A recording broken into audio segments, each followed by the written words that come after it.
यही हो साथीहरू सल्ले उमनको डल्ले च्याउ भनेको यही हो। राम्रोसँग हेर्नु होला है त भन्दै सम्पूर्ण स्वागत छ मेरो अर्को मिनी ब्लगमा। आशा त्यहाँ सम्पूर्ण आराम हुनुहुन्छ होला, म पनि एकदमै आरामै छु। हजुरहरूको माया साथ र सपोर्टै गर्दा है सधैँ यस्तै साथ दिँदै गर्नु होला भन्ने आशा पनि राखेकी छु। यो चाहिँ हाम्रो अमृताको जङ्गल हो, हेर्नु चारैतिर हरियाली छ, कति रमाइलो छ हाम्रो गाउँ बस्ती। अनि जङ्गल जाँदा चाहिँ अलिक उकालो उकालो लाउँछ कि हामीलाई हिँड्न पर्छ, उकालोमा चाहिँ यसो क्यामेरा निकाल्यो। अनि आज साथीहरू थुप्रै हुनुहुन्छ, अहिले नयाँ नयाँ अनुहार पनि देख्नुभयो होला। उहाँहरू चाहिँ तलबाट आउनु भएको रहेछ। अनि ठ्याक्कै हिँड्दा हिँड्दै साथीहरूले च्याउ पनि भेटाउनु भयो। मैले चाहिँ यही एउटा भेटाएको हो। म चाहिँ खासै च्याउ भेटाउँदिनँ, कुन्नी किन हो, च्याउ कता पाउँछ कस्तो हुन्छ भन्ने खासै मेसो पाउँदिनँ। त्यही भएर होला मलाई चाहिँ खासै च्याउ खोज्न रहर पनि लाग्दिनँ कि। अनि म चाहिँ घाँस काट्न लाएँ, साथीहरू पनि यताउति सबैतिर लाखापाखा कोही च्याउ खोज्नै लाउनु भयो, कोही चाहिँ घाँस काट्न लाउनु भयो। अनि गफ गर्दै घाँस काट्दै गरियो है। अब के गर्ने हो र, काम गर्दा यसो टाइम पास पनि हुन पर्यो, गफ गर्ने यताउता कुराहरू गर्ने है, यता यसो हेर्ने उता भन्ने गर्दा गर्दै घाँस सास काटियो। अनि उता दिदी चाहिँ घाँस काट्दै गीत गाउनुहुन्छ, उहाँ दिदी चाहिँ बेसी राम्रो गीत गाउनुहुन्छ। अनि गीत गाउँदै घाँस काट्दै गर्नुभएको थियो। अनि कान्छी मलाई नदेखाऊ कान्छी भन्नुभएको थियो, म त देखाइदिन्छु दिदी के हुन्छ र भने कुरा गर्दै घाँस काट्दै गऱ्यो है।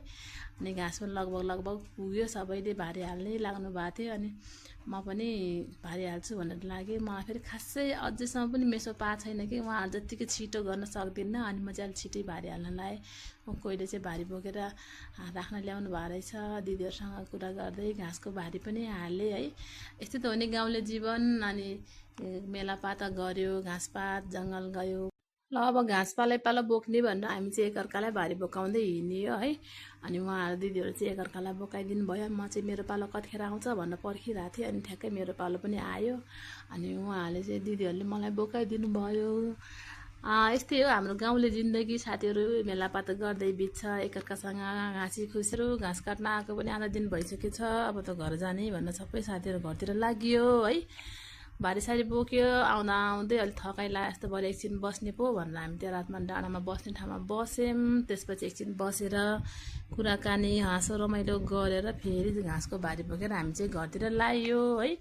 अब घर गरे पनि एक्लै, पर गरे पनि एक्लै हुन्छ, त्यही भएर घर आयो। घर आउँदा बित्तिकै वस्तुहरू फेरि यसैले दिनसित भनेर होला नि कराएर बस्छन्। अनि घाँस सास ल्याएर भारी सारी राख्यो। अनि कोही बाख्रालाई कोही गाईलाई हालिदियो, उनीहरू पनि रमायो। म पनि एकछिन अब खुसी लाग्यो, वस्तुहरू अगायो भनेर थकाइ मार्न एकछिन बस्यो। आजको दिन यस्तै हो साथीहरू, भेटौँला अर्को भिडियोमा। मलाई फलो गर्न